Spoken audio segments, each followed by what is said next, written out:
Strap yourself in because we're set up, switched on, and ready to go. You are watching and listening to Chris and Leicester Till I Die TV on YouTube and your favourite podcasts. Leicester Till I Die TV, your first choice for everything Leicester City. Tune in and join in now.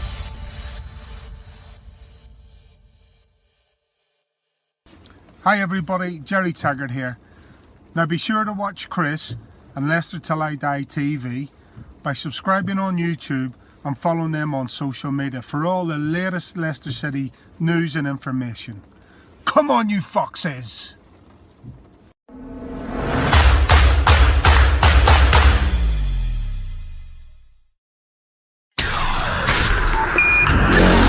Are you ready? I'm saying, are you ready?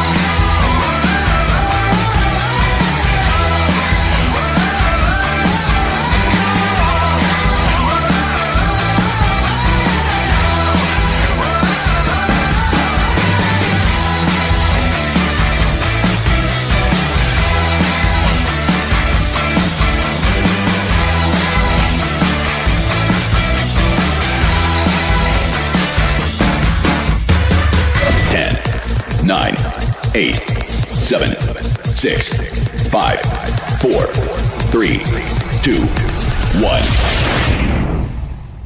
Hello. Good evening, fellow Fox fans. Hello. How are you? How the devil are you, in fact? Welcome along. It's back. European football. Second season running. What can I say? Good times at Leicester. I have to start with a bit of an excuse before we go any further, and I was just explaining this to our guest. If you suddenly see an extremely long jingle appear in the middle of the show, I have been waiting in all day for an Amazon delivery. And of course, Amazon being Amazon, have decided that they will deliver it between 6:15 and 8:15. So if my doorbell goes, and I've apologized if I cut Emilio off here, or Craig when he's in later, it's because I've got to go and let the Amazon person in, because you know that he won't come in the entrance where my shed is and he can leave things in. So apologies in advance. But yes, we've got 6 games coming up, starting tomorrow night at home to Napoli. Then there's a couple of weeks gap until we travel over to Warsaw. And then there's a month between that and us traveling to Moscow. Maybe they think it might take a month for us to get there. A couple of weeks and Moscow come back to us. And after that, a couple of weeks, Warsaw visit. And we round it all off with probably the most difficult tie that we could have, which is an away trip to Napoli. Oh, UEFA don't like us, do they? But it is the Europa League. We are back. It's match day 1, and it's this.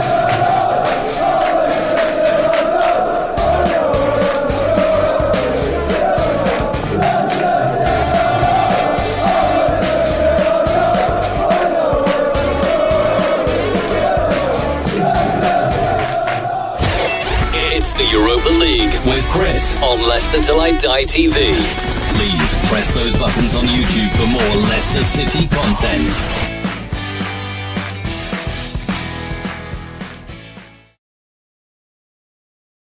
Good evening, David. How are you? Thanks for joining us again. It's been absolutely at least 24 hours since we spoke. Thanks for joining us. Well, all is well now. We've had a few technical problems, but a bit of blue tack, and I think we're holding up. Can't wait to see if Brendan uses Vardy or Daka up top tomorrow. That is a very good question, because I've got to be honest with you, I'd like to see Daka, but will he? Well, we'll ask that with Craig when he joins us later. DMMK Swift, good evening to you. How are you? Almighty Brews FC, Ankit, thanks for joining us, mate. How are you? I hope the devil, you are well. Pop over to, if you're interested in Chelsea or cricket even, pop over to Almighty Blues FC TV on YouTube. And it's Pete Hydes. Pete, good evening, sir. How the devil are you? Hope you're well. Well, we have a special guest this evening. We're a little bit earlier because we've had to get him in because there is a bit of a time difference between us and where he is. We have a Napoli fan. Can you believe we have actually got a Napoli fan? And he's come all the way. Yes, we are filming him live via satellite all the way from Fulham. Good evening, Emilio. How are you? Hi, Chris. It's good to be back on the show again. It was only a few weeks ago that I came on when we had the when you guys signed Lookman on loan. So obviously, I'm a Fulham fan for those who may recall. But I know. But let me build your part up a little bit here. Yeah, you exactly. Know what I mean? What 40 years of Fulham fan now? Sorry, it's 40 years I've been a Fulham fan, and probably the same length of time I've supported Napoli. Napoli is obviously my Italian team. My father was from about half an hour's drive from the Napoli ground, San Paolo Stadium. So yeah, I used to see a lot of friendlies in the summer.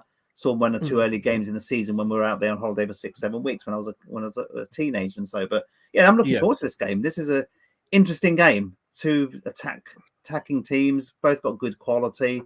Disappointing that both in the Europa League. We should both be fighting in the Champions League. We both screwed up the end of season last year. I believe so. Champions League. So should we. Napoli should have got in there. I mean, Brendan said today that he describes the opponents Napoli as a Champions League club and says they'll be one of the favourites to go all the way. And looking at Serie A last season, like us, you finished fifth. You missed out by a point. Yeah, they screwed up their last game. They had a home game against Verona. Odds on to win that game, and unfortunately, they only managed to get the draw. And Juventus, snatched it at the last gasp to get that last qualification place. But Napoli screwed up. But this is their priority this season. Let's be very clear. It's Serie A.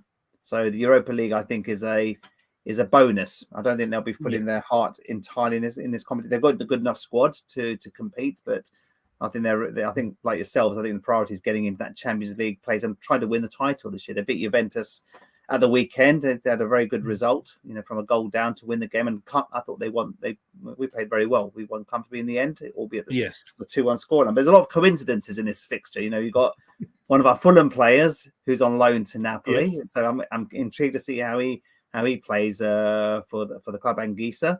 Obviously, I was on your show a couple of times last season when we beat you at your ground and we lost at Craven Cottage. Okay, thanks for reminding us about that, Emilio. And one of our former players is now playing for you on loan this season. There's a lot of coincidences with this fixture, but there is. For a neutral, it's a good game. It's going to be a good game. Had you not beaten us, who knows? We could have been in the Champions League. But maybe. It's one of those games, just like, we should have beaten you if, you look at the form book. But then again, we should have beaten Newcastle as well. There's teams in there. You can't just put it down to one. And same with Napoli. You can't put it down to one game. Mattia Ron, I presume he is some Italian connection here. Fulham. Yeah. Thank you for... I'm looking forward to Anguissa. Yes. He played well on the weekend against Juventus. I don't think Fulham fans appreciated him so much. He's one of these sort of enigmas at the club. We signed him a few years ago for big bucks. Never really did well in the first season, but last year, up till Christmas time, I thought he was our probably top two best players up to that time. At that point in time, he then caught COVID allegedly, and it wasn't quite the same play the second half of the season. But clearly, Napoli have got a good deal there, and then Fulham did some creative negotiation. They extended his contract, I think, by an extra year or two before loaning him straight out to Napoli. So clearly there's a view that if he does well, Napoli will have to buy him outright and on a longer term contract. But yeah, overall, I'm looking forward to this fixture. But don't be surprised Napoli don't give it the the focus it needs. I hope they don't, if I'm honest with you. Obviously, it would be great. Terry, you're not being stereotypical at all there, are you? Who remembers one cornetto? I think you yeah. Neither of us are going to burst into song on that one, I'll tell you. DMMK Swift, I'm surprised our first European game. It's not our first European game, though, is it? Because we were in Europe last year. DMK Smith. So, it isn't our first European game. Almighty Blue says, I can just say thanks for Jorginho. More fans want to see Ronaldo than Napoli. Possibly. Shame Man United lost, really, wasn't it? Exactly. But there we go. But, hey, it's Friday. I mean, we've got the game. Let's just bring the game details up here. It's Europa League Group C. It's the game one. It's this Thursday at the KP at 8 o'clock kickoff. It's on BT Sport, BBC Radio Leicester if you are in Leicestershire. And if you're not, you can pick it up on lcfc.com/radio. And that's all around the world. And I'm sure there are one or two other channels that can be picked up as well. A lot of people have described this as the group of death. As a Napoli fan, I mean, it is a difficult group, isn't it? It is. And I think Europa League, the games are coming in thick and fast now. You've got league games every weekend. You've got now European competition kicking off. So this is all about depth and the capacity in the squads. Both teams, have got reasonable depth in their squads. We've got some good, good second, fringe players on our books. So I think it's, I don't think we'll be playing an outright full strength team because the focus has got to be on the Serie A or the Premier League at the weekend. That's got to be the priority. So both teams should be good enough to get through the group. As like you said at the beginning of the show, Chris, the game that may decide the group is obviously the Napoli game in December time at the back end. But for a neutral, this is a good fixture. It's an attractive fixture. Both teams have had good quality players over the years, and Napoli, although we haven't won the Serie A since the late 80s, we've had some big players on our books. Cavani played for 3 or 4 seasons about 10 years ago. Jorginho, one of the fans just mentioned there. So again, quality player. We almost beat Juventus for the Serie A title a few years ago with the highest points finish for second place. We lost by 1 point when Sarri was manager of Napoli. Then he went to Chelsea and then moved on there as well. So, historically, we've had some good players over the years. And so I think this is a good fixture, attractive fixture with very type play teams. We're not going to see anyone sitting back on the fence. This could potentially be a 3-3 draw for all we know. Yes. I mean, last season we went out of the Europa League with a whimper, shall we say, against Sparta Prague. We didn't turn up in either game. We drew 0-0 over there and we lost 2-0 back at our place. And that's the thing with Leicester. And we said this, even going back to last season, we never knew which Leicester were going to turn up. Yeah. It could have been like, the one that turned up against Fulham in the first game. But I just hope, we complained about the injuries, and every team suffered with injuries last season with COVID and the shorter break. But we've increased depth now. We've added players. We've not sold any of the big names that were linked with moving away. So hopefully now we have got the squad to compete. And Andrew says here, and it is a good question, and I know we don't know who's going to be playing yet, but which Leicester players would you say Napoli would fear? Good question. I think it's your attack. I think clearly Vardy is always going to be a threat. The Napoli defense. I'm a little bit. That's probably the weakness. Koulibaly's been an established Napoli defender over the years. Quality international player. Arguably speaking, he probably should be playing for a so-called more established Champions League club, but he's managed to stay there for many seasons. I think that's going to be the key for Leicester, breaking that defence. And Ospina in goal. I'm a former Arsenal player. I'm not his biggest fan. He made some good saves on Saturday, but some of his positional play and some of his decision making is a little bit suspect, which is you can clearly understand why Arsenal released him a few seasons ago. So that for me is a weakness for Napoli. But for I think it's clearly your attack that I worry about. The fact that you Rodgers plays for you. Your width, your attacking, and that's going to cause us problems defensively, I think. But equally, we like to play the ball around quickly. Like you saw the Italian national team in the Euros in the summer. Napoli play a very similar type of football, fast pace, quick passing. They had 65% possession against Juventus at the weekend. So that tells you a story. Napoli like to hold the ball and they like to play it quick and fast. And equally, that might hurt your defense as well. So that's why I think there's going to be lots of goals in this game. It's going to be interesting to see because we've brought these players in to give us the squad depth, but obviously we've got the established players. So does he stick with, it'd be interesting because I think if he plays Vardy, who played at the weekend, and he's 34 now, and you've got Albrighton, who's, he's sort of in his mid-30s. And I think they're both sort of slowly moving from first teamers to super sub status. I think if Vardy plays tomorrow night, I can't see him playing on Sunday against Brighton. So I think this is going to be the interesting thing, because of his age. So does he start Vardy or does he go for Daka? Because Daka hasn't played for us yet in the Premier League. Started, and he looks very, very dangerous. I mean, he's come from a championship winning team in Salzburg, and he looks really, really fast.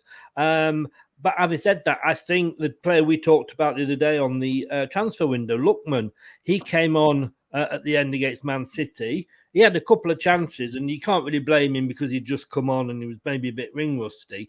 And so, do you know what? I have a feeling Lookman could start. And do you think this would be the sort of game for him, having seen of him what I you think have? so. Again, on the show a few weeks ago, I was, being honest about, about Lookman at Fulham. I think he offered more than he actually delivered. To be honest, I think he started off brightly, always enthusiastic, a lot of energy. But I always find that I hope I'm not tempting fate here, but his end product left a lot to be desired at times. He didn't have a strong shot on goal. He needs to strengthen. He needs to get stronger physically. I think he's quite lightweight and quite predictable. But hopefully, if he does play tomorrow, then obviously I'm keen to see how he performs as a former Fulham player. I don't wish him any bad luck, except for when we're not playing against ourselves. But I think this is probably the game for him. I think he's at home. He might be able to demonstrate what capabilities he's like. But I think you've had a bit of an underwhelming start to the season as well. I know you've had a tricky start to the season, but you didn't play particularly well against West Ham. I think you last few weeks. It's London teams, isn't it? I mean, Man City was a given, we think, and good evening, Talk MU. How the devil are you? Thanks for joining us. But West Ham was disappointing because they'd done us twice last season, and we kind of should have known and been ready for that. But even the wins against Wolves and Norwich, we didn't perform well, and that is the worry. That was the Slavia Prague sort of team that was out there. And just to say that Amazon have just let me know they're one stop away. So I knew you're giving a lot of free publicity, aren't you? So I know. If Amazon want to sponsor me at all, absolutely. This is their way of doing it. But those wins against Norwich and West Ham, we didn't turn up. We didn't play very well. We were lucky, and had either side got better shooting boots on, they could have got the draw. It's funny because in the loss to Man City, we probably played. We did play better than in the wins against the two teams we beat. So this is it with Leicester. So we just don't know who's going to turn up. We've got the squad. I hope he uses the squad. I mean, like you said, the form at the moment going into this isn't a lot different, to be honest with you. You've had wins over Bayern recently. It says here, Grenada. Is it Grenada? Yeah. I presume these are sort of European games. This was on the Leicester website. But I think if you look at your league form, you actually there's 3 games you've played in the Italian league, isn't there, so far? Yeah. So top of the league. So the Juventus game in particular, that's now becoming quite a key fixture in the Italian Serie A league. Obviously, a big rivalry between Napoli and Juventus. And Juventus are right at the bottom of the table with only 1 point from 9. But Napoli, went a goal down early on, and they had the courage and quality to turn that around and won comfortably 2-1 in the end. They could have won by more, a bigger margin. So perfect start to the season. But we've got a new manager, Gattuso. Was I thought he did a reasonable job last year, but he didn't qualify for the Champions League. So unfortunately, he effectively got pushed out. And they brought in Spalletti, so the more established Premier Serie A manager who's doing a good job at the moment. He's bringing good values, good core values. But again, there hasn't been much investment in this Napoli team in the summer as well. So a bit like yourselves, maybe a little bit underwhelming in the transfer window. But the key for them is getting Champions League qualification again and try to push that title, win that title, because it's eluding them for some time. They've been knocking on the door for a few years, but they're not quite there yet. And there's always been Juventus not ahead of them and with that depth and quality, but they're going through a bit like a Barcelona, a bit of a hard time. A lot of debt. They've had to sell some key players, so maybe now's the right time for the likes of Napoli or Milan to win the title. Inter won the title last season quite comfortably, but Napoli have got a good enough quality. Then in Champions League every year, I think we have the problem. Every year they always get in a group of death. They faced Liverpool in the delayed Champions League from the previous season, and they beat Liverpool at home and drew away at Anfield. But then they got knocked out by Barcelona a year ago. So there's enough quality there, but they're learning in Europe, but they're not really going as far as they would like in the Champions League. They're getting that last 16 and not beyond. Yes. I mean, you're and I don't know how they work these out, but UEFA's coefficients, you're 22nd, we're 66, and that kind of probably sums it up. But are we giving Napoli too much credit? Not credit's not the wrong word, but Napoli, like you say, have been a good team in the past. I'm not saying they're not good now, but they've been in the Champions League week in, week out, year in, year out. Sorry.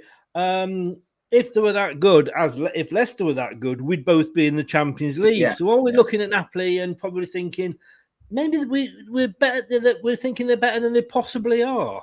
Yeah, and I think in Europe, I reflect over their performances over the seasons, and what's normally been their downfall of qualifying from some of the tough groups is their away form.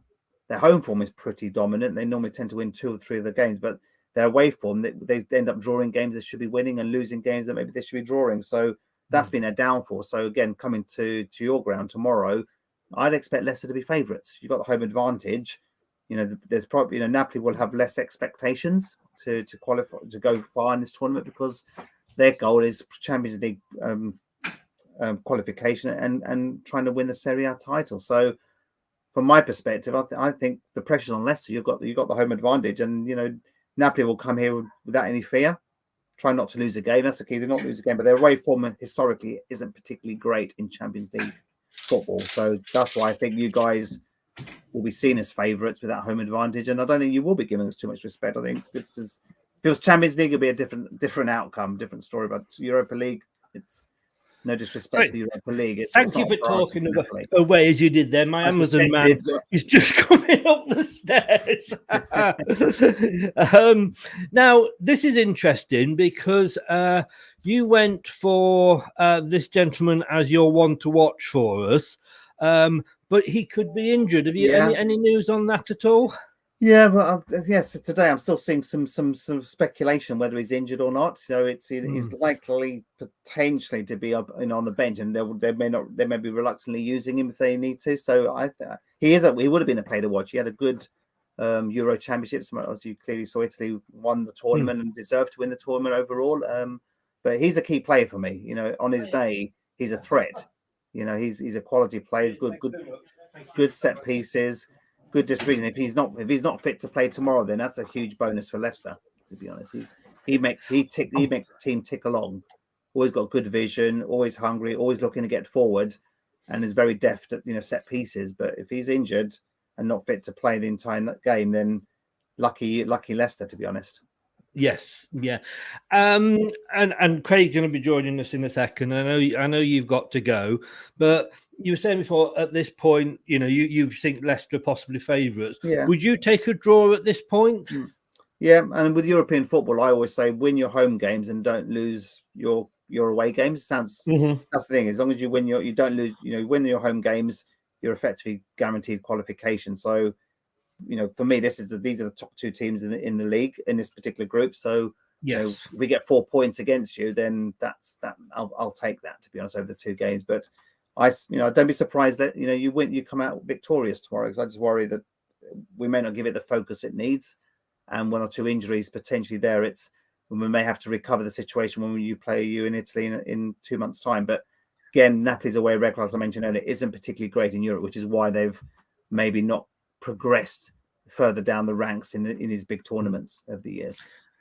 Well, I would take exactly the same as you say, a win tomorrow and a draw at the end. But I think I'm not looking forward to that last game. But Emilio, thank you so much for joining us. I know you got to shoot off. Hopefully, we can have you back on in December when we please do. when we I'll play be happy to join you again. And yes. if you want to do a reflection of the game tomorrow night at some point, then please let me know.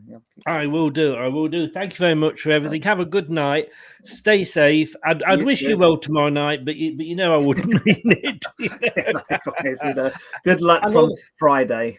Yeah, and all the best to Fulham as well for the season. And we're playing tonight as well. We're playing Birmingham City away, so we've got to recover after that disappointing defeat against Blackpool on Saturday. But we've had a good start to the season, so hopefully we can recover and do well. So good luck for the rest of your season, apart from tomorrow. Yeah, indeed. Emilio, thanks so much as always. Chris. Take care, mate. See you, fans. All the best. Take care. Take care. Thank you. Bye bye. Thanks to Emilio for joining us there, all the way from Forza Fulham. Everything is going wrong today that could possibly go wrong. Let's get Craig in, and he will be with us straight after this.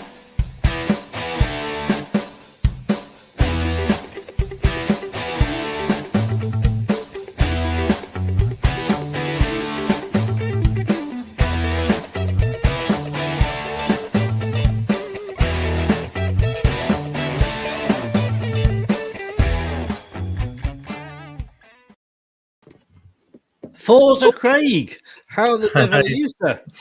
I'm good, thanks, Chris. How are you doing? I'm all right. In mastermind chair. I know. I thought I'd go for it. Yeah, don't give up the day job. No.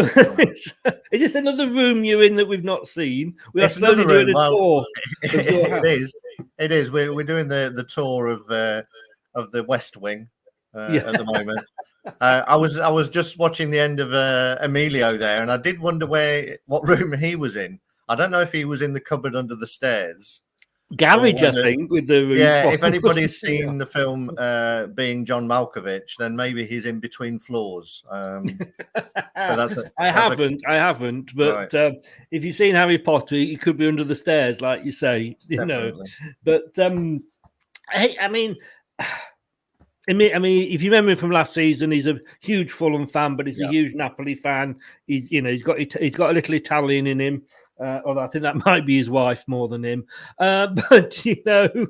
It's early, Chris. It's early. It is early. But no, I mean, he actually has us down as he thinks we should be favourites going into it tomorrow. Would you agree with him? No.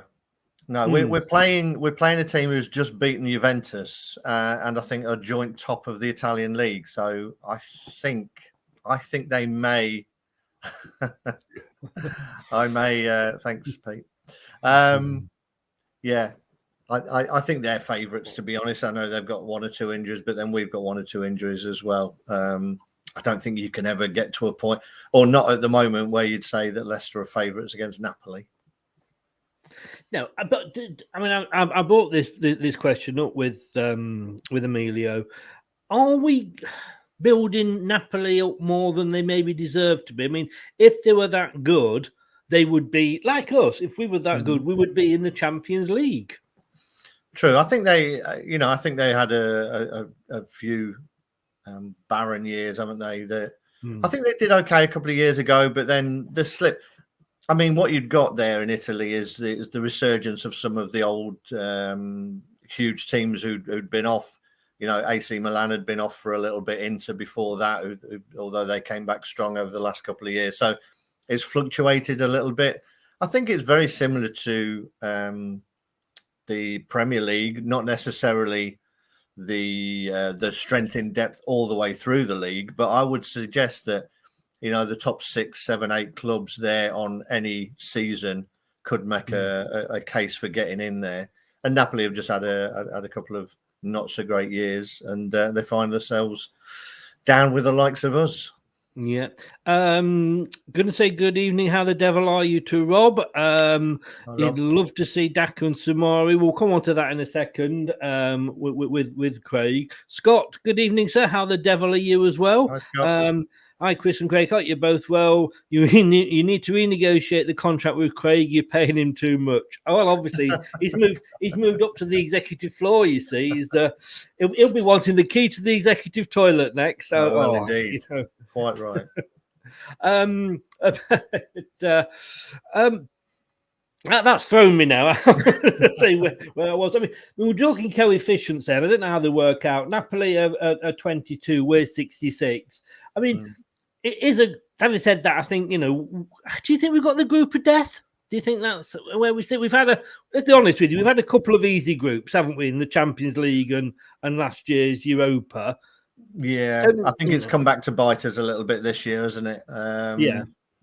But maybe that'll do us good. We saw, I think we've seen in the league this season, the toughest team we've played against, Man City, is probably and arguably the best performance of the season so far. So we sort of step it up a little bit. So, it may be perfect timing, but it's a tough group, particularly if away fans were in, it would help us a little bit, but they're going to be tough away games. All three of those are going to be very partisan away games, as I say, with no fans in.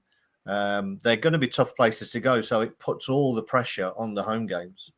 Do we have away fans in tomorrow night? Do you know the question was asked earlier, and I honestly don't know the answer. Not that I'm aware of. No. I don't think so, no. Yeah, there was some confusion even about the Italian team getting here, but that's true. That's true. But I mean, looking at the draw. I mean, we've got Napoli tomorrow, but we've also got Napoli away as the last game. I mean, that couldn't have been drawn worse for us, could it? Not really. You would hope that we've done the job by then, and then it's just a case of going into that game. Knowing that you need something from it, that's for sure. We've seen this before. As we come to the end of the seasons in big games, we've not always turned up when we've needed to. I mean, we didn't last season in the Europa League, did we? We did okay in the group, but then when it came to it, we let ourselves down again in the final game where we had a chance to go through with a home leg and didn't. So I would hope that we've got enough points in the bag that it doesn't mean anything. But, if we have to go there and get something, then we have to. But hopefully not. And Emilio was saying about Lazio that their main aim is to get back into the Champions League. Whether that is Brendan's main aim, I think it's going to be hard. I mean, if you're realistic, possibly Liverpool drop out, but you can't see the top four not being the top four from last season. Does Brendan prioritise the Europa League? He's not ever done well in Europe. I think last season, was it the round of 16 we got through to? I think it was, wasn't it? Yeah, and then we went out, didn't we? We went, and that's as far as Brendan's ever gone. Yeah, I think I agree with you. I can't see us getting in the top four this season. I think everybody seems to have strengthened. I know Liverpool haven't strengthened a great deal, but they've had Van Dijk back, who gives them makes them a lot more solid at the back. I don't think they are the team that won the league.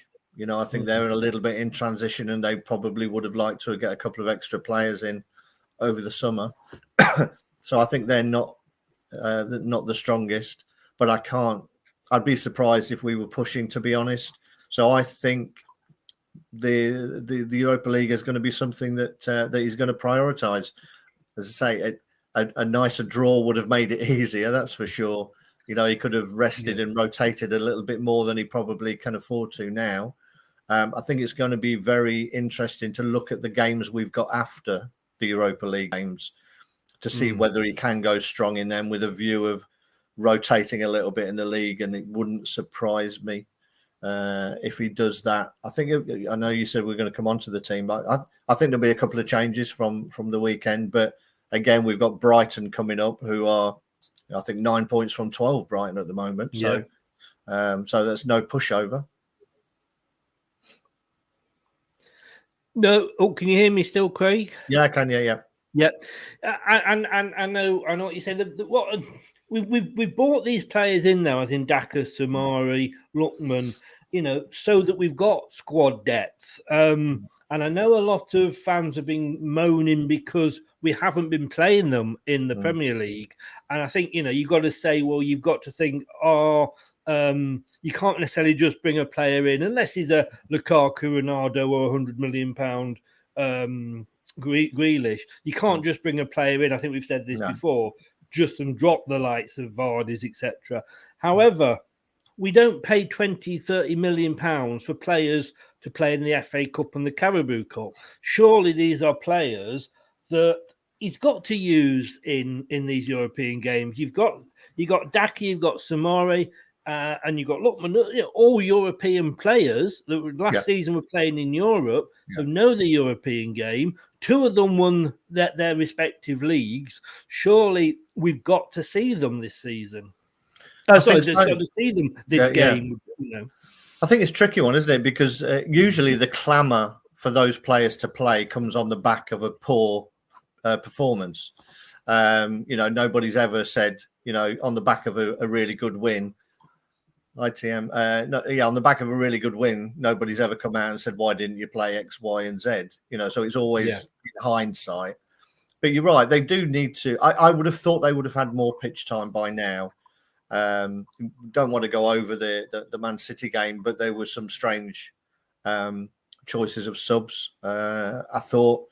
So there is opportunities, and I think you'll see them tomorrow. Whether the main ones will start, I think Vestergaard's are nailed on, and I think Bertrand is nailed on as well. To be honest, it's Samari and Daka. I think they'll definitely play a part. Whether they'll start wouldn't surprise me, but I think they'll definitely have a big say in it. And as I say, I would have thought they would have had more pitch time, getting them up to speed, because if you're going to play them tomorrow, you're basically asking them to play on the back of a pre-season friendly away at Burton or Villarreal or something, on the back of a non-competitive game, because they've seen very little pitch time so far.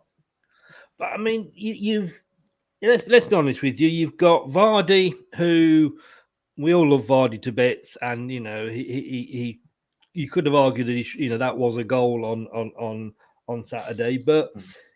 At his age now, he's played Man City. If he plays tomorrow, we've then got Brighton. He can't be playing all three. We've said this before, haven't we? Whether it's Daka or Nacho, which game do you rest Vardy for? Do you rest him for Napoli, knowing that he is obviously Jamie Vardy is the striker that can get us goals? Or do you bring in Nacho, who was our top scorer last season, or Daka, who really knows where the net is? I think I was talking to Scott last night, and we were comparing teams that we thought we would both put out for the Napoli game. And although we differed on a couple of personnel, we both thought that we should go with back to two up front, and get our goal scorers on the pitch. And I think that's the problem at the moment. We've not really been creating enough chances or having enough goal attempts, and we've got our top scorer on the bench and someone who banged in 25 goals last season in winning the European League on the bench as well. So I'm surprised Vardy's not been sort of taken off after 20 minutes in a couple of the games, and not after 20 minutes, with 20 minutes to go. Sorry. Yes. And Daka's had a bit of a run, but I think you can make a strong argument for leaving Jamie on the bench tomorrow and using him if you need to use him. Would you? I mean, I would, but if we do, is it a Daka, Nacho front two? Because the front two worked really well, and like you say, we kind of fell into that front two, didn't we? When Barnes was injured and Maddison was injured. Maddison, love him to bits, but he's just so off form at the moment. And I think Brendan's got to make the decision, maybe dropping him for a few games, let him get his confidence back. The same with maybe, Maddison up against Millwall in the Carabao. maybe the same with Harvey Barnes and go to that back two. And, Daka and Nacho front two sounds extremely exciting. It does. And although I think it would suit Maddison having two players in front of him rather than one and two wingers who seem to be playing far too deep for me. I think you could also make an argument for putting Samari in there, which makes us stronger physically. And we know the Italians can be physical, so we've got to match that. Like I say, I've been looking at a few of their players, and they've got some very physical players in there. So we need to be physical, and you could just see it being a game that they could rough up Maddison a little bit. And we can't afford for that to happen in terms of injuries either. So for me, I think he may go for a three at the back with wing backs. It wouldn't surprise me, and then have a strong middle three and a two up front, which would mean like a Tielemans and Samari rather than Maddison. I mean, just comparing, and the form chart that I brought up was off lcfc.com, and he was a little bit out of date. But, we're sat at ninth, played 4, won 2, lost 2. No panic yet. We're not saying mid-table obscurity sack Rodgers or anything like that. But looking at our form, you're up against a Napoli side that's played 3, won 3, joint top of the league. It's a little bit worrying. Yeah, I'm going to say they've started really well. They've got a solid team. They've got they've got some really good players. Insigne is a great player. We saw him in the Euros. Dries Martin, I think, is a great player as well. The Belgian, he's been good for a number of years. And as you say, 3 games, including Juventus. It's not like they've not played anybody. Only conceded 2 goals. So I think. I'd be surprised if it's going to be a goal fest, but that means that we need people on the pitch who could actually score and nick us a goal. It's going to be important to get our noses in front, I think, because, with any Italian team, if you go behind, it's going to be very difficult to come from behind against them. So I think it's important that we start well and get our noses in front. And talking about players there, it was interesting because I didn't know you were going to go for one to watch for this one, so I approached Emilio, who probably unsurprisingly went for Insigne as his one to watch, but he may be injured. Fingers crossed, and I don't wish him any harm, but he may be injured.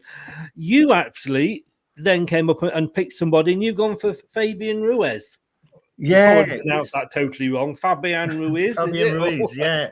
Yeah, he's a Spanish player, and I've not seen lots of him. Obviously, as soon as I knew that we were playing Napoli, I sort of took a closer look at a few of their players, and this guy impresses me a lot. If we're going to end up losing Tielemans at the end of the season, I'd be very happy with this guy coming in, although he's rated around the 40 million euro mark as well. A little bit unheralded. He was in the Spanish Euro squad, but didn't get a lot of pitch time. But he's 6'2", and a real box-to-box midfielder, physical, but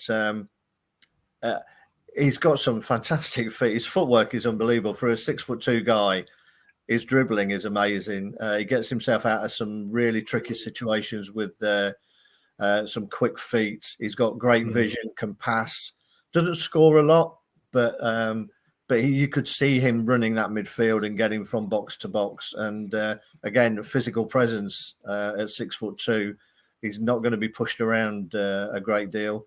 And I think he looks a real player. As I say, he came from Real Betis to Napoli, and he's got better over the couple of years that he's been there. And he's there.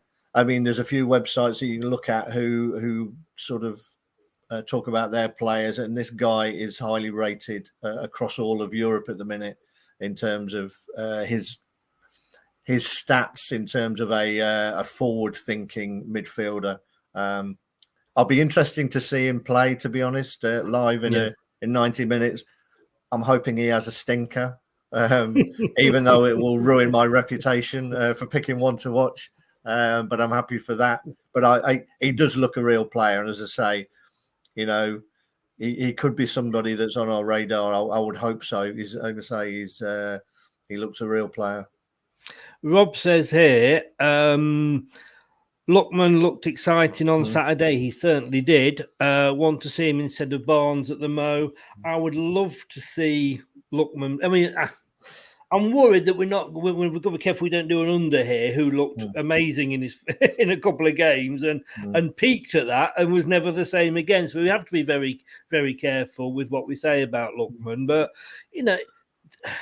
if you play him instead of Barnes, then who do you play on the other side? Well, you see, I think you have to be a bit more fluid. I'd like us. I think I mentioned that he may go for a 5, but for me, I would go for a 4-1-3-2 to get back to the 2 with Nacho and Daka. But then as a midfield 3, a sort of interchange, I would have Lookman and Samari and Tielemans. Because I think it's going to be important to have pace on the break. As I say, the Italians are masterful at defending, particularly defending a lead. I think you've got to get forward a lot quicker than we have done. And I know some of the criticism of Maddison over the last couple of weeks has been that he's not moved the ball on quickly enough. But as I say, he's not had a lot in front of him to play it to. But I think the pace of Daka, the pace of Lookman, could cause a lot of trouble for the Napoli defence. And Barnes clearly isn't back to himself. The same way Ricardo wasn't back to himself. It took the rest of last season, and he's come back strong. And I think it's going to take a period of time for Harvey Barnes to get up to full fitness as well. And I would prefer to see him getting that fitness in a game at Millwall rather than against Napoli.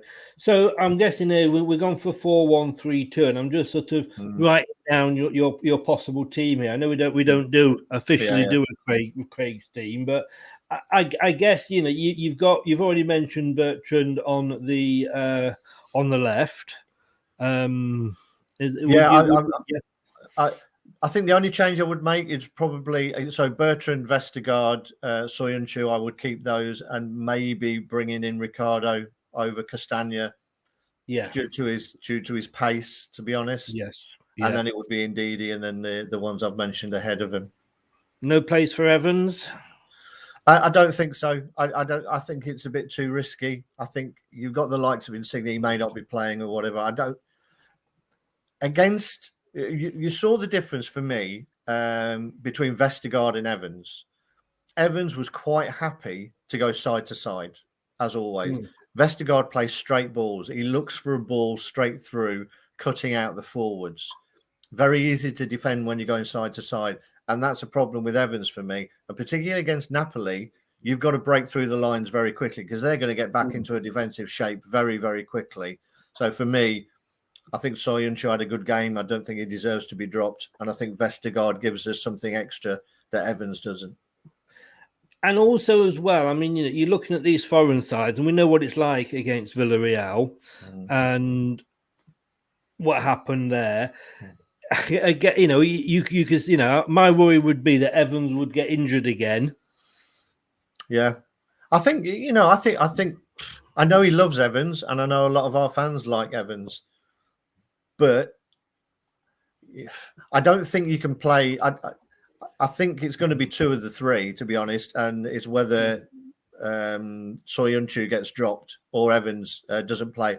I think from what he's seen already and what we've seen, I think Vestergaard is going to be the main man in that back 3, the back 4 or 5, wherever he plays it, just because of the way that he passes out of defence. He's much more capable than either of the other 2, and I think that's really important. You could say had the perfect debut. I mean, it was an amazing. I mean, you were there. I was sort of kind of watching it with some Turkish commentary and an lcfc radio on. But yeah, he seemed to sort of be there for everything, and he's got that height as well that we've not really had for a long time. Exactly, he gives us a presence in both boxes. He's got that relationship with Bertrand already from his Southampton days. And as I say, he's just much more progressive on the ball. The same way Fofana would come out and going back, even Harry Maguire previously would move the ball quicker. And I think you get a lot of benefits from Johnny Evans. What you don't get is moving the ball quicker. And I think we've seen that unless you do that, particularly if you're trying to play out from the back, you can't dawdle around on it because the defensive shape is there. They start pressing you and you're in all kinds of trouble. JJ, he's got some pace as well. Yes, he have. Again, do you go Soyuncu? You made the point, and it was an excellent point, and one that I pinched the other night. I think I'm sure I credited it to you though. But thanks, mate. Soyuncu on the right made him just do the basics more, cut out his Cruyff Brazilian little touches, keep him on the right. I think so. I think he played really well. I was surprised, as I say, but it just gets him back to basics. When previously, he's been doing all these kinds of Cruyff turns, God knows what. He just seems comfortable, doesn't he, on the left? And he's become too comfortable on that left-hand side. So switching him to the right, he just has to concentrate on defending properly, making sure that he's got his feet in the right place. So I think you'd stick him there for now. Yeah. David says here, but Craig, didn't we play better after Evans came on despite us? And I think he's trying to type and he's had a problem with autocorrect here, going behind by a goal. It may be a case of who is up front rather than Vestergaard or Evans. I mean, up front and in defence, those are the two big decisions that Brendan's going to have to make. Yeah, I think it's a fair point. I think you've got to look at the changes that were made in front as well. And then you've got to say, well, if we had Vestergaard on there as well, who was moving the ball quicker into those players who were playing better in front, then we would have done even better, maybe. For me, Evans just looks to slow it down. You know, he's very experienced and he can talk everybody else through the game, and I get that. It's just sometimes you're thinking, please just move the ball rather. It's almost like he's posing for his statue. You know, Bobby Moore style. He'll just stand there, 1 foot on the ball, arms folded, you know, waiting for somebody to take the picture. And I know what he's trying to do. He's trying to draw players to him. But the problem with that is, if the opposition are just happy to sit and say, "Go on, then you've got to come at us. We're not going to press you." Then you're stuck, and he's stuck. So he invariably just moves it out to the fullbacks, and then it comes back. So it's a fair point, but I'm not sure. I'm not sure he moves the ball quickly enough for me. But as Rob says here, Casper played well Saturday. Yes, he did. He was up there very close to me for man of the match. He kept the score down. But it's worrying the amount of fanning across the back four. We look so uncomfortable and teams press on us. But that's coming down from Brendan, isn't it? Brendan wants to play out from the back. And I kind of, you know, with Casper's distribution, we know it's not the best in the Premier League, you know, and you don't want to always just be kicking the ball out to lose it, to give them a throw in. At least, yes, we play out from the back, we keep the ball, but let's play out a bit quicker. You know, if Casper's going to pass it, let's say to Vestergaard, hopefully Vestergaard is going to get it forward, like you say, rather than back over to Soyuncu, back over to Pierre, back again. We need to, if we're going to play from the back, move it out quicker. When I was playing, and since then, my whole thought process was, if I'm going to give the ball to someone, who's he going to give it to? And I think sometimes it appears that we're not thinking that way, that Casper just looks for the first person to give it to, but then isn't thinking, what's he going to do with it? It's almost like, I've done my bit, I've played him in, you know, now it's up to him. And particularly when he plays through the middle, that's the dangerous bit. If he's chipping them out to the fullbacks, fair enough. Some work, some don't. But when he's playing it through the middle, unless those guys are switched on and know it's coming and it's a decent pass, it only has to be out a little bit and they have a miscontrol and they're pounced on these days. So it just worries me. You know, I'd much rather that he just got it forward. You know, if there's a pass on, do it. If after you've dillied and dallied around for 20 seconds having a look, there isn't anything, shove everyone forward and get it up there. Yes, yeah. And I think as well, certainly in the last 5 minutes, don't be dilly-dallying about at the back, especially if we're 1-0 down. David basically agreeing with you there, Craig. Scott, good evening, Scott. How the devil are you, sir? Here's a question for Craig here. You mentioned playing Vestergaard and Soyuncu tomorrow night. My question is, out of the two, who do you rest, if not both, for the match against Brighton? Personally, I don't rest anyone. I don't think these days. I don't think central defenders have to be rested. To be honest, I don't see them running around a lot. I mean, I know we weren't in Europe, but Huth and Morgan probably played every game or as many games if they weren't suspended. I don't remember them picking up a lot of injuries in that title-winning season. They were just solid. And I think for me, a back four is the one thing you don't mess around with a lot, because then, you sort of lose. You're always playing with somebody different. The best teams, even going back to the old Arsenal back four, it was the same back four all the time and it was repetition. And I've heard of Lee Dixon and Ray Parler talking on the radio a lot, saying everything they did in training was the same four. Yes, you'd bring someone in case you needed them in training, but if you could, you didn't mess about with that back four. And for me, unless people are carrying knocks or are feeling tired, for me, you don't rest people. You don't rest centre halves.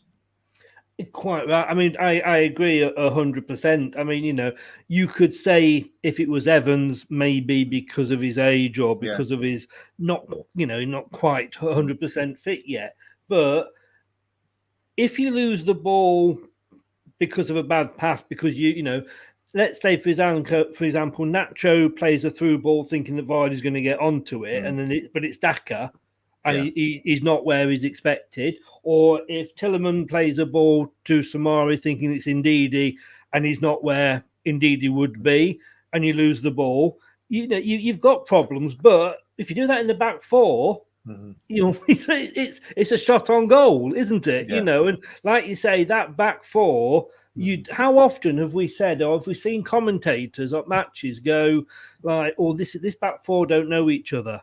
Yeah, it's a different back four again. How are they going to perform? Centre halves. I mean, centre halves are built on partnerships. And you can't have partnerships if you're changing them all the time. Now, it's going to be tough on someone. And if he's going to stick with a back four, then he's going to have to choose a pair for me.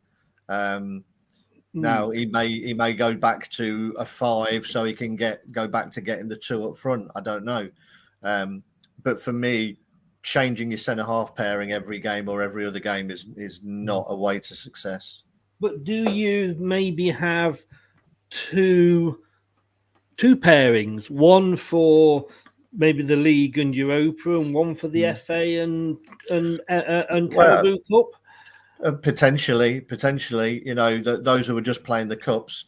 The Europa League comes around quite quickly, doesn't it? So it's every couple of weeks or every week almost.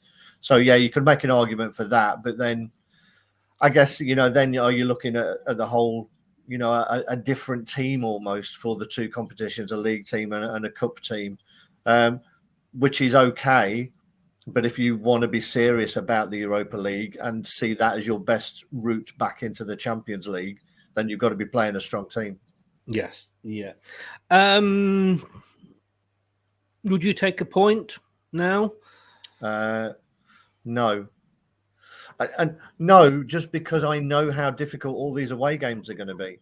I think you've got to be looking at getting 9 points from your home games. I think we did that in the group game last season, the groups last season. Someone will correct me if I'm wrong, and I apologise. But no, I think you've got to go into this thinking, because if you lose the last game to Napoli, then you're both level. You've got the same amount of points off each other. I think it's very risky to think, right, we're going to be happy with a point. Obviously, if you're losing or you don't play well, you'll take a point. But I don't think you can go into the game saying I'd be happy with it.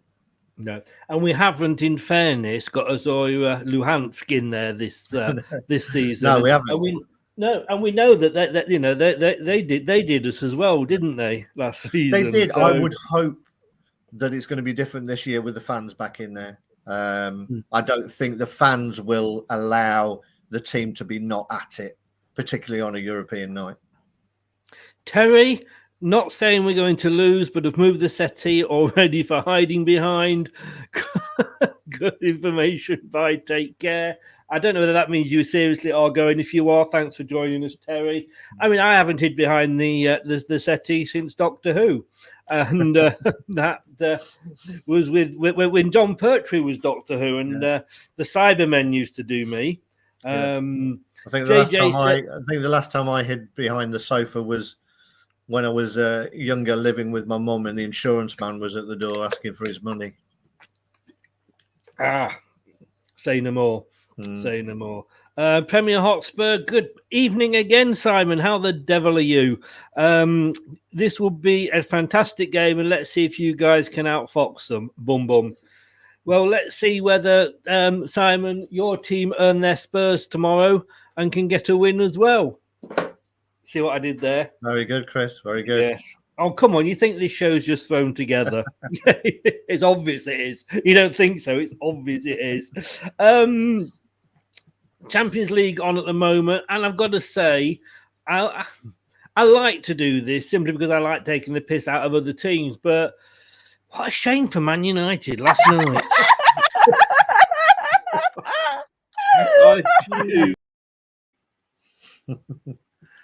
It was. I mean, it pulled up all those old arguments about whether Ollie's got the tactical nous. And I remember I was talking to someone today about going back to Kevin Keegan when he was England manager, and he was great going forward, but he admitted that he didn't have the tactical nous when it got tight in big games. And I think Ollie looks like he's a similar character at the moment, but they're not my team, so I don't have to worry about them. Wasn't it a Soyuncu sort of mistake that cost them? It was a shocker. Yeah, it was a shocking back pass from Lingard. The worst thing about it for me, I don't know if anybody else watched it, was Lingard's reaction. I remember in the Euros, I think, against against Germany, when Sterling gave the ball away and they went through, and Muller should have scored, but he was there, sort of held his hands, realising what he'd done. Falling down to his knees, hadn't he? Yeah, Lingard just sort of jogged backwards, not looking, like, oh, well, that's a shame, Well, he's already come out and said he wants to leave anyway, so I don't think he's overly bothered. This is on the same day that one national newspaper linked him with Leicester City. So again. I mean, can you imagine him and Soyuncu at the back? We might as well not turn up, mightn't we, with the assist that they'll give to the opposition. Lingard's the sort of player who you just tell to stay up front. Yes. Oh my, Chris, that was the same for me, says David S. Doctor Who. Now, the plastic men with no eyes, I don't remember them, but I was. Were you a Doctor Who fan? No, Craig? No, never really. And I say this to a few people. I liked the films. There was a couple of feature films made with Peter Cushing as the Doctor, and Roy Castle was his sidekick, and I really enjoyed them. But I was never a big fan of Doctor. I liked John Pertwee, was okay. And Roy Castle and his trumpet. Indeed. And David Tennant was good when he came back, but no, it was never a big one of mine. I must admit, I was and I'm going to vie off here, as we normally do when you and me get together. We're going to vie off. But I grew up with John Pertwee, and I think, your favourite Doctor was who you grew up with. And I was a John Pertwee, and, the 70s, all the big outrageous costumes. Moving into, who followed John Pertwee? Tom somebody. I don't know. There was a... Somebody would tell me. There was Peter Davison and Sylvester McCoy, and by the time I got to Sylvester McCoy, I'd lost interest. But then I read someone. Tom. Sorry, I think there was Tom Baker. Tom Baker, that's Tom it. Baker, so I kind of crossed over those two. Yeah. I got back into it when David Tennant, purely because Thank you, David. Tom Baker. Great. We'll have to do a Doctor Who special, David. But yeah, I got back into it when David Tennant was in it because that was the age when my kids were growing up and watching exactly it. the same. And that's my excuse, for watching it. But yeah, it was the Cybermen for me, and I was fine with the Daleks until they started to be able to fly. And once I knew I couldn't run upstairs and hide from them, Exactly. Yeah. it was. What you saying here, Premier Hotspur? Basil Bush, boom, boom. And he hasn't got high hopes for his game tomorrow. Well, if we don't do well in the Europa League, we could be dropping down into the conference. I just think it's the fact, Craig. I don't know if it's me. The fact that they've called it the conference. I know. I'm not sure what else they could have done, but it's nice. It's nice to think of Spurs in the conference. I've got to ask you this. Had we really fallen off at the end of last season, would you have been disappointed? Well, yeah, disappointed, yes. We would have all been disappointed. Would you have been like a lot of Spurs fans on? I'm not saying that Simon is at all like this, but a lot of Spurs fans are almost saying, oh, the conference is beneath us.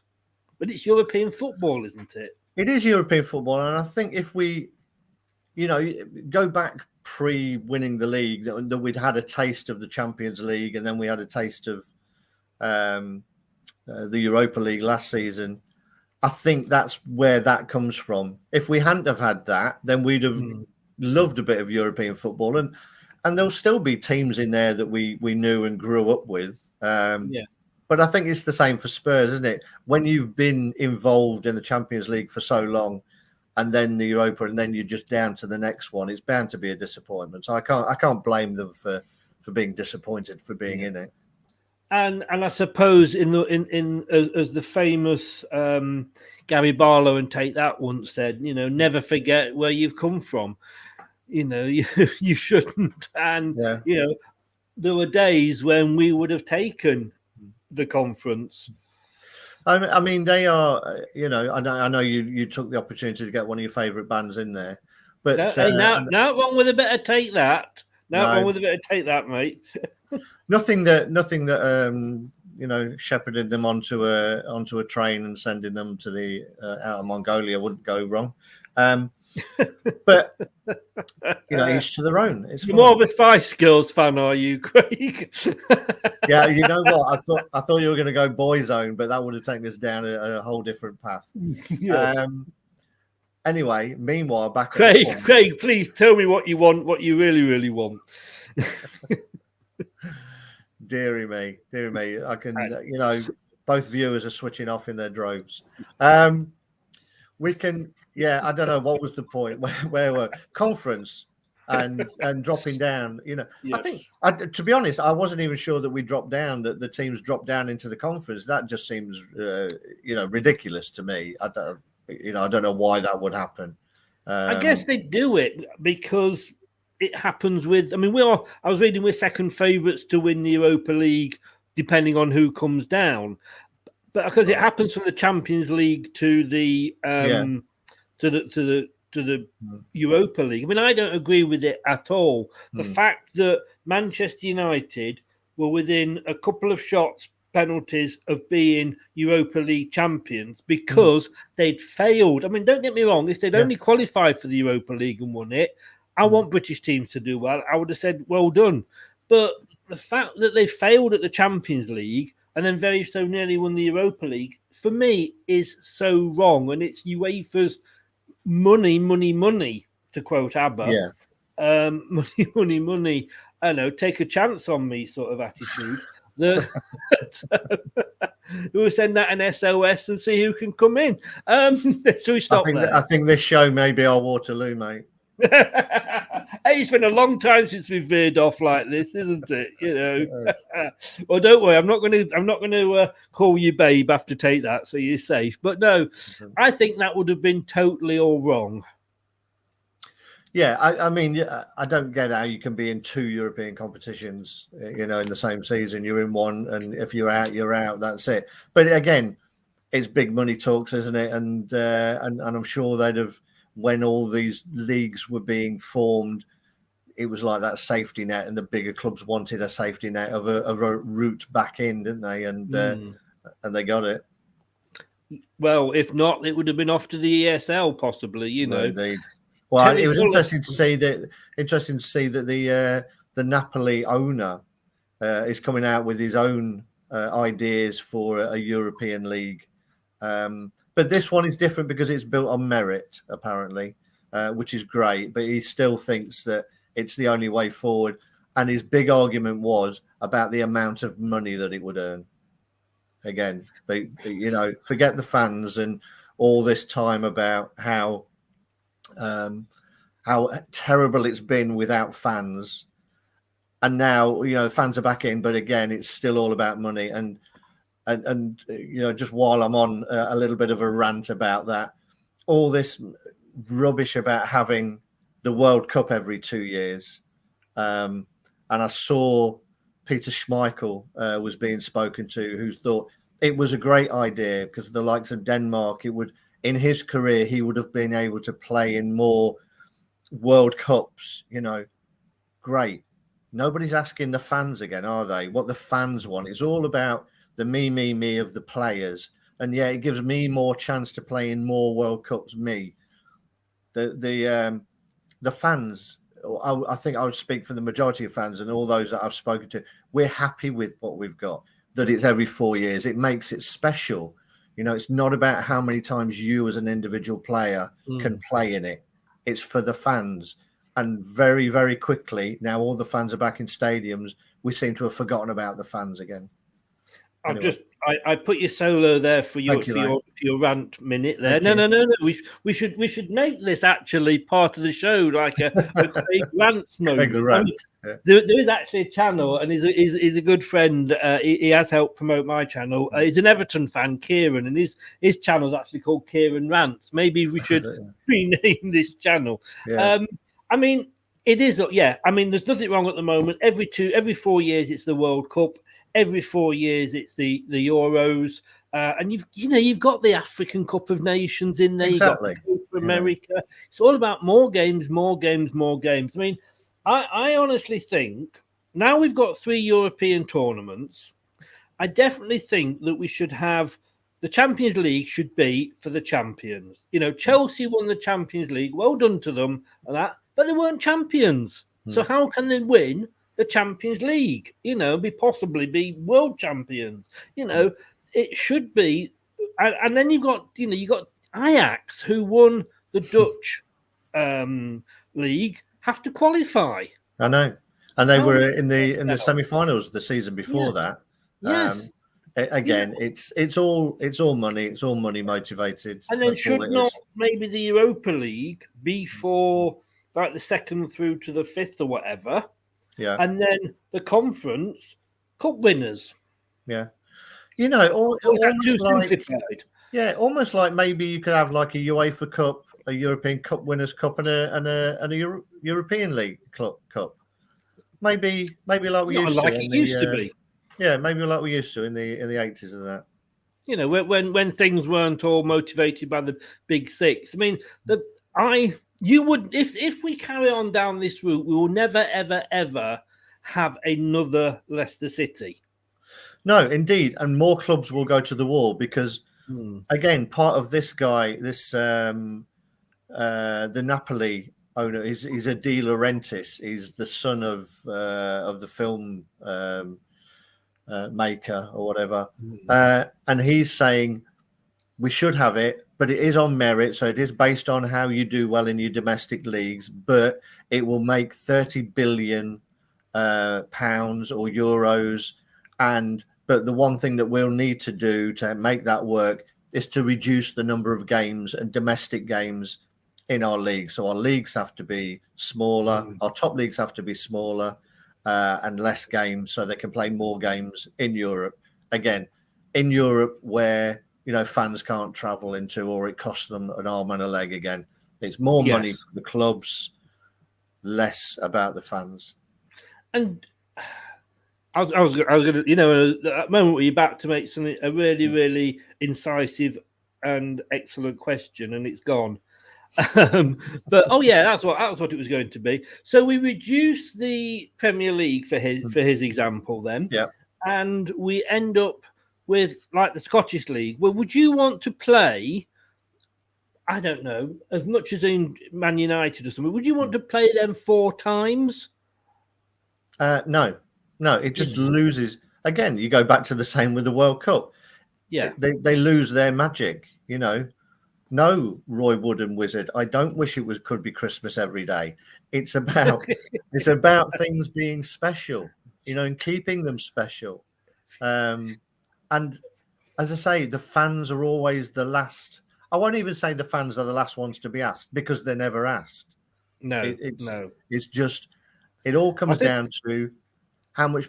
This guy, this De Laurentiis, was saying for them to compete, they need to be able to buy the best players, and to be able to buy the best players, they need more money. Money. Best players, blah blah blah. It's a backdoor European Super League, more for the big clubs, and to hell with everyone else. Yes, yeah. I mean, if other sports went down the route that we are going in football, and I'm going to quote something, and bear with me if I get a name wrong, but Emo Raducanu, that wouldn't have happened if tennis was run the way that football's run. Yeah. Can you imagine? Yeah, we're going to have a European League, and we're going to allow some qualifiers in. No. It's a closed shop. Thank you very much. We don't want any of you sort of riffraff trying to get in. It's not. I think I know it may be a generational thing, and I know we probably sound like dinosaurs, but football. Do we though? Do we? I mean, the FA Cup. The fact that we've won it this year is the story, but the fact that Newport have beaten us in the cup. These clubs, Sunderland when they won it. It's the magic of the cup. I mean, that's what they used to say, wasn't it? And it's the same with the league. Leicester won it, and that has inspired so many clubs to do well. And people will look at Leicester now. The Rochdales and the Oldhams, and as we look at the Manchester City, they'll be looking at us. Well, you've got a bit of money, etc., etc. But it's all about having that dream, and surely that's what sport is about, having the dream. And people, the powers that be want to remove those dreams or those one-off games. There was even talk, wasn't there, about World Cup qualifying being seeded now. So all of those lower, like we're playing, San Marino and Andorra, or whatever. And I get it. They're not particularly exciting for us. And yes, we should win 4 and 5. But they're talking about them all playing each other before one of them gets a chance to play with the big boys. And again, this is their version of getting a plum draw in the FA Cup. These are all footballing nations of the 190 countries in the world that play football. If you want to take away their opportunity to play England, to play Italy, to play Spain once every 4 years in a qualifying game, I mean, what's the point? Football will die and other countries will find other sports. But it's all about the big boys, and it just really, really, I don't know if you noticed, but it really annoys me. Well, the funny thing is, are you annoyed? The funny thing is that, and I've got to doff my hat and say that I'm going to have to admit this, that the other day I did actually suggest that should the Andorrans and the San Marinos be playing off against each other, because it does make, I have no interest in qualifiers whatsoever. If it wasn't for, the chance to have a beer and a pizza with my son, I wouldn't have, watched, was it Andorra the other night or whatever? It just, because we're expected to win, it just doesn't interest me at all. That said, somebody then said, but you're sounding like a Man United owner. You're sounding like an Arsenal owner. And I'm going like, God, yes, I am. Or maybe they should just stick, let's say for the World Cup, there's 300 odd balls in or whatever, or so the European bit, let's say there's 50 balls. They should just shove all those 50 balls in and pull them out. And if we get into the same group as Germany or Italy, so be it. And if Andorra, San Marino, and dare I say, if Brad's watching North Macedonia, all get in a group together, but one of those might then get through to the finals, because the way things are at the moment, none of them are ever going to. We're never going to have the magic of a San Marino or somebody in the finals. But can you remember when we played Italy not so long ago, and one of us had to go through, and there was I think it was Paul Ince had the blood and the bandage. Yeah. I think it was Glenn Hoddler's manager, Yeah. and we got the draw. But why shouldn't we play a Germany or an Italy in our group? And if we don't beat them and we're not good enough, we won't go. Yeah, I mean, I think the only flaw with that is the fact that it makes every game almost pointless in terms of your ranking, in terms of your seeding and where you are on that. Why do we have ranking? Why do we have ranking? What is the point? What is the point of Lazio being ranked 22 in Europe and us being ranked 66? What difference? Yeah, I don't see it on that level. In terms of world football, and I know there's other arguments. You could say that those teams will get stronger if they're just playing against each other. So there will, someone will suddenly start to be stronger than that. But it's only when you're playing against the bigger nations that you become stronger. You test yourself against the best, and that's what sport's all about. I think the idea of just having a mass draw of all the world's teams is maybe a little bit of a step too far. Does it do San Marino any good to in game 1 get stuffed by England, in game 2 get stuffed by Germany, in game 3 get stuffed by Italy? It doesn't do them any good at all, because they don't get the confidence. They don't ever win a game. But that's where the rankings. But that's where the rankings come in. So they are in a group with people from one of each different one. Yeah, whereas, but then they're never going to get through, because whoever is ranked 1 in that group will be the one that goes through. If England don't qualify from this group, then sack Southgate, because we should easily walk these groups. I think that's where that San Marino, that Andorra are never going to get through. But if they're in a group, and I'm not saying that they should be put together, but if the draw comes out, so that it's like saying maybe in the FA Cup that should you ever have a point where Newport will play Oldham? If that's how the draw comes out, that's how the draw comes out. So if in a group you've got Andorra, San Marino, North Macedonia, and one of those gets into the World Cup, isn't that exciting? Isn't it? Is, but I think UEFA, excuse me, but I think UEFA tried to address that with this Nations League, and it's something that we all sort of scoffed at. But you're playing against teams in your own sort of rankings, and then you are allowed to progress that way. So there is a route. They have created a route where those smaller nations can work their way up, the equivalent of divisions, as it were, and that's what the Nation League does. It's not on a world basis, and it would never work on a world basis, I don't think. But the Nations League has been created to try and do that. So as much as we sort of scoffed at it at the time, it's just another competition. It was UEFA looking at, is there a way that we can put these teams of a similar ranking together to try and improve them, but on merit, give them an opportunity to then move up into the next grade and develop that way, because otherwise they will never develop, those nations.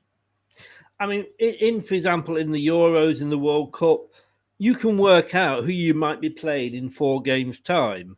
Should it be that it doesn't matter if you qualify top of Group A, you play second in B. Should it be, again, when everybody's through, the balls go into the hat and they are drawn out again? I think that would be a much more interesting way of doing it, wouldn't it? Yeah. Once you get out the groups, it's just a draw. That would be interesting. And I just think for me, and again, this is my thing here, I loved North Macedonia being in the Euros. You know, I can remember, going back, and I'm old enough, you used to see Peru coming from South America. It wasn't Brazil, Argentina, and what have you. And I just think, again, same with some of the African teams that got through. Cameroon when they nearly knocked us out. Seeing those small clubs or small countries do well, I just don't think, certainly for Europe, or in any of the states, the way that they're grading it, it'll always be the same teams getting through, because they know they want England in the finals. They want Germany in the finals. Of course And they do, the fact that Italy didn't qualify, was it last time, and Germany went out, they don't want that, because it's all about money. But let's end on a really, really, really important question. This came up earlier, and I'm going to have to just find this from Terry. Very, very important. Do you remember Quatermass and the Pit? I actually remember the name, but I don't remember the program. I'm exactly with you. I remember the name, and I remember going to the old Highbury. But I don't remember watching Quatermass and the Pit, although the name is familiar. Go on then. A quick test for you here, because I say it's been a long time since we've gone off on away from Napoli, Leicester into sorting out UEFA and FIFA. Do you remember Saturday mornings? Do you remember the Flashing Blade? Not. Are you talking Zorro, or was it called the Flashing Blade? I don't. No. It was one of the first dubbed programs I've ever seen. I think I was around at the time. It was late 60s, I believe, and it was about the French fighting the Spanish, and yes, it was all dubbed and what have you, and that was one of the first kids programs I remember. No, I remember them dubbing Robinson Crusoe, I think, and it was Robinson Crusoe and White Horses was probably one of the other ones that I remember White Horses. Yes, but not the Going Flashing a bit Blade. later. You don't remember Flash? You've got to Google Flashing Blade. It's got to be one of the best theme tunes going, and it always takes me back when I watch that. And knowing me, I'll get some hairy Sheffield United fan showing me bits of his body that I don't want if I Google the Flashing Blade. Depends on what your internet history allows you to search for. Great. Do you remember? I mean, two more for you here then. Double deckers. I do. I was always on board with the double deckers. Yes, I'd forgotten about that until I click one of the, because I say YouTube tends to throw at you things that you've obviously seen or been, and it came up with, because I was growing up in the 70s. That's why I'm such a fashion icon, and it threw the double deckers theme up at me. But the one I loved, I never quite understood this, but I loved it. And that was the Banana Splits. Banana Splits, definitely. It was always the girl at the back door. Now I do remember that.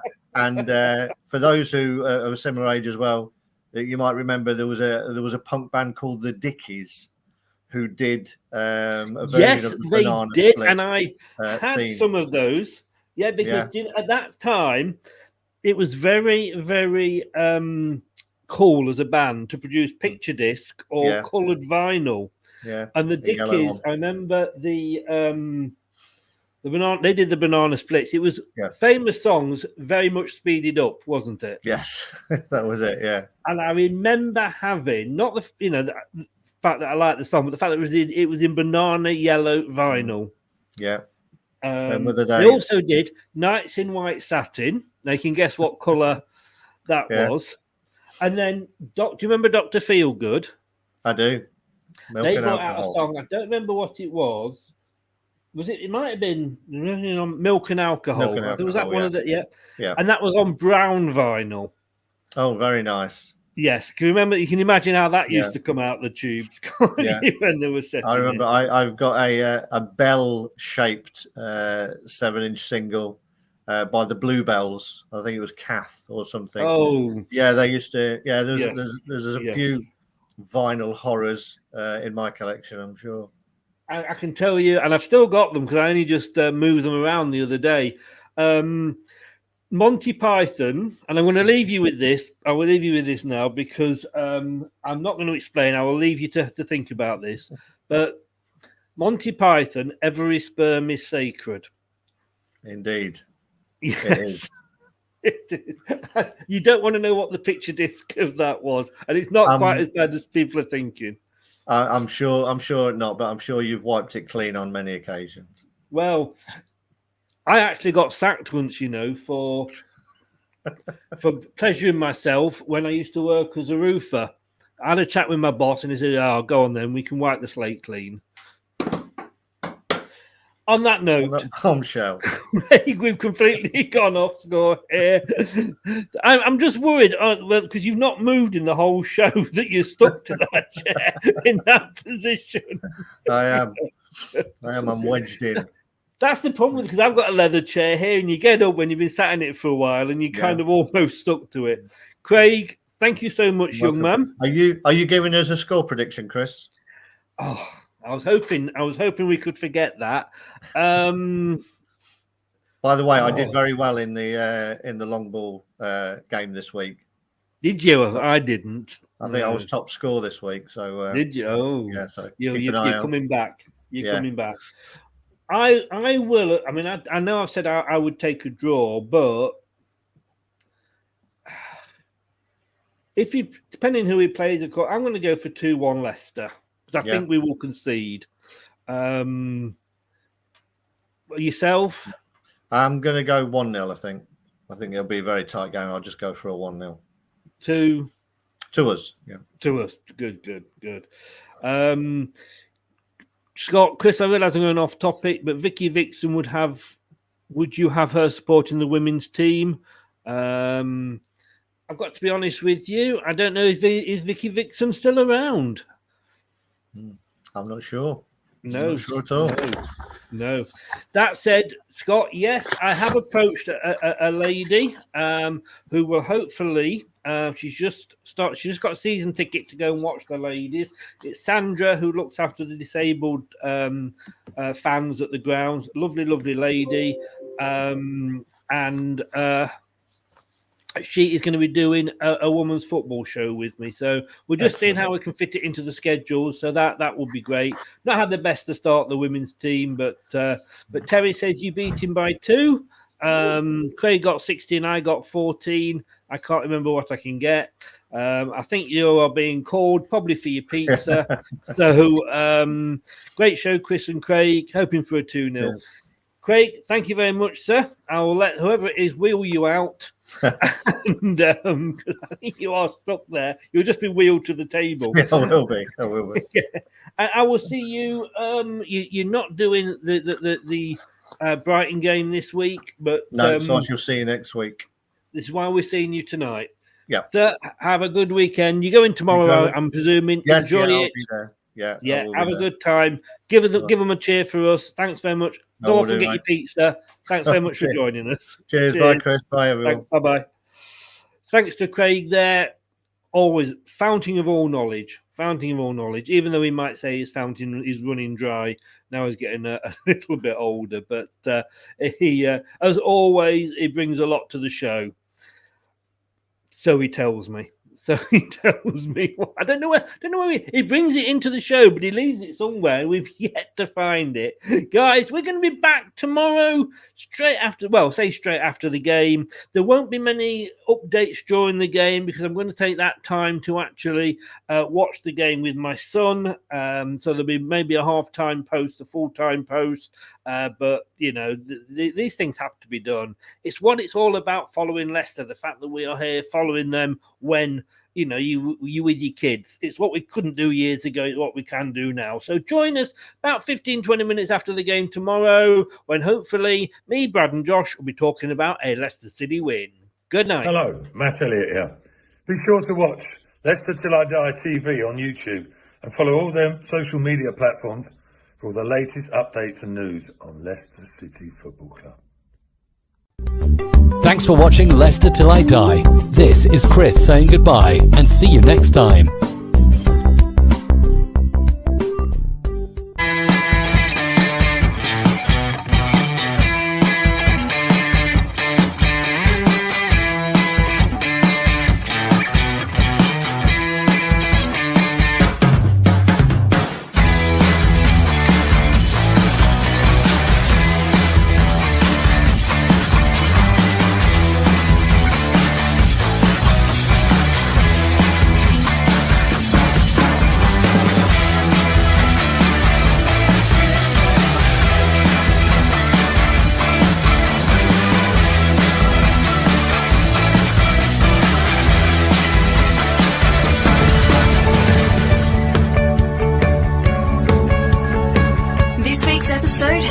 to an end. But the fun doesn't have to stop here.